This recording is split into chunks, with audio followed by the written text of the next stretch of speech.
అమరావతి అమరలింగేశ్వర స్వామి దేవస్థానం పూర్వకథనం. అమరావతి ఆంధ్రప్రదేశ్లోని గుంటూరు జిల్లాలో కృష్ణనదీ తీరాన ప్రసిద్ధి చెందిన పవిత్ర క్షేత్రం. ఇది దివ్యమైన పంచరామ క్షేత్రాలలో పంచారామాలలో ఒకటి. ఇక్కడ వెలసిన అమరలింగేశ్వర స్వామి మహాదేవుని పరమ పవిత్ర స్వరూపం. ఈ క్షేత్రానికి సంబంధించిన కథ పురాణకాలం నుండి నేటివరకు భక్తుల మనసుల్లో ప్రేరణ కలిగిస్తూ ఉంది. దేవస్థాన మహత్యం మరియు లింగ స్థాపన పురాణం. ప్రాచీన కాలంలో త్రేతాయుగంలో దేవాసుర సంగ్రామం జరుగుతుండగా అసురులు ఎంతో బలంగా పెరిగారు. దేవతలు ఇబ్బంది పడుతూ బ్రహ్మదేవుని ఆశ్రయించారు. బ్రహ్మదేవుడు వారిని మహాశివుని వద్దకు తీసుకెళ్లాడు. పార్వతీదేవి సహితునిగా శివుడు దేవతలకు సహాయం చేసేందుకు అంగీకరించాడు. మహాశివుడు తన పవిత్ర లింగాన్ని అమరావతిలో ప్రతిష్ఠించాడు. ఈ లింగాన్ని అమరలింగం అని పిలుస్తారు. ఈ లింగాన్ని తానే స్వయంగా ప్రతిష్ఠించడంతో ఇది స్వయంభూ లింగం, స్వయంగా ఏర్పడిన లింగం అని భావించబడింది. ఇక్కడ లింగానికి ఒక విశేషత ఉంది, అది జలమయం. అంటే లింగం ఎప్పుడూ స్వల్పంగా తడిగా ఉండి ఉంటుంది. కొన్ని ప్రత్యేక సందర్భాలలో మాత్రమే ఈ అమరలింగానికి అభిషేకం పూర్తిగా కవచం చుట్టినట్లుగా కనిపిస్తుంది. దేవదానవ సమరం మరియు అమరావతి ప్రత్యేకత. దేవతలు మరియు దానవుల మధ్య ఘోర యుద్ధం జరిగిందని పురాణాలు చెబుతాయి. ఈ యుద్ధంలో అసురులు పరాజయం చెందటానికి ముందు అమరావతి ప్రాంతాన్ని ఆక్రమించాలని ప్రయత్నించారు. కాని అమరలింగేశ్వరుని అనుగ్రహం వల్ల దేవతలు విజయం సాధించారు. ఈ క్షేత్రం పేరు అమరావతి అంటే అమరులు, దేవతలు నివసించే స్థలం అనే అర్థం నుంచి ఉద్భవించింది. బ్రహ్మదేవుని తపస్సు. ఒకప్పుడు బ్రహ్మదేవుడు బ్రహ్మహత్యా పాపం వల్ల బాధపడుతూ పాప నివారణ కోసం సుప్రదీర్ఘ తపస్సు చేశాడు. ఆయన అమరలింగాన్ని ప్రతిష్ఠించి నదీ తీరంలో స్నానం చేసి మహాదేవుని ప్రార్థించాడు.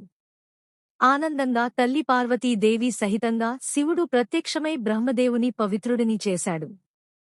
అందువల్ల అమరావతిలో స్నానం చేసి అమరలింగేశ్వరుడిని పూజించిన వారికి గాఢమైన పుణ్యం కలుగుతుందని నమ్మకం. అమరలింగేశ్వర స్వామి ఆలయ నిర్మాణం. ఈ ఆలయం చాళుక్య రాజవంశపు విజయాదిత్య మూడవ రాజు కాలంలో సుమారు 9వ శతాబ్దం నిర్మించబడినట్లు చరిత్ర చెబుతోంది. తర్వాతి కాలంలో కాకతీయులు, విజయనగర సామ్రాజ్య రాజులు ఆలయాన్ని మరింత విస్తరింపజేశారు. శ్రీకృష్ణదేవరాయుడు ఈ దేవాలయాన్ని సందర్శించి అభిషేకాలు చేసి విలువైన కానుకలు సమర్పించాడని ప్రతీతి ఉంది.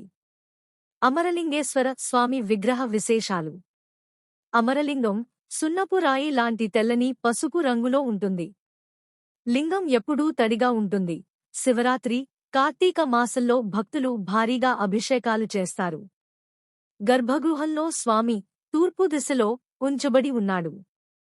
అమ్మవారిగా బాలాచంద్రికాదేవి, పార్వతీదేవి అనుగ్రహం ఉంది. పూజలు మరియు ఉత్సవాలు. అమరావతిలో ప్రత్యేకంగా జరుపుకునే పూజలు. మహాశివరాత్రి ఉత్సవం సంవత్సరం పొడవునా జరిగే అత్యంత ముఖ్యమైన పండుగ. కార్తీక దీపోత్సవం కార్తీక మాసంలో స్వామికి ప్రత్యేక పూజలు, దీపారాధనలు. ప్రబోధోత్సవం మంగళవారం ప్రత్యేకంగా స్వామికి అభిషేకాలు. నవగ్రహ పూజలు భక్తులు తమ గ్రహ దోష నివారణ కోసం అమరలింగేశ్వరుని ఆశ్రయిస్తారు. సాక్షాత్తు శివుడు అమరలింగేశ్వరుడి రూపంలో నిత్యం అమరావతిలో వెలసి ఉన్నాడని భక్తులు విశ్వసిస్తారు. నదీ మహిమ. అమరావతికి సమీపంగా ప్రవహించే నది కృష్ణా నది. ఈ నదిలో స్నానం చేసి అమరలింగేశ్వరుడిని దర్శించిన వారందరికీ జన్మజన్మాంతర పాప విమోచనం లభిస్తుందని భావిస్తారు. ప్రస్తుత పరిస్థితి. ఇప్పుడు దేవస్థానం ప్రభుత్వ పరిపాలన కింద నడుస్తోంది. దేవాలయంలో అన్నదానం, ప్రత్యేక దర్శన సౌకర్యాలు, వసతి గదులు కూడా ఉన్నాయి. ప్రతిరోజూ వేలాది మంది భక్తులు స్వామిని దర్శించుకుని అనేక కోరికలు తీర్చుకుంటున్నారు. అమరలింగేశ్వరుడి అనుగ్రహ ఫలితం. పురాణ కథనాల ప్రకారం అమరలింగేశ్వరుడిని పూజించిన వారు భయాలు, కష్టాల నుంచి విముక్తి పొందుతారు. తమ జన్మ సాఫల్యం కోసం, మోక్షం పొందడం కోసం భక్తులు ఇక్కడికి తరలివస్తారు. ఓం అమరలింగేశ్వరాయ నమః అనే జపం చేసిన వారికి శివదృష్టి లభిస్తుందని భక్తులు విశ్వసిస్తారు. ఈ విధంగా అమరావతి అమరలింగేశ్వర స్వామి దేవస్థానం అనేది పూర్వం నుండి నేటి వరకు భక్తులను ఆకర్షిస్తూ శివభక్తికి ప్రతీకగా నిలుస్తోంది.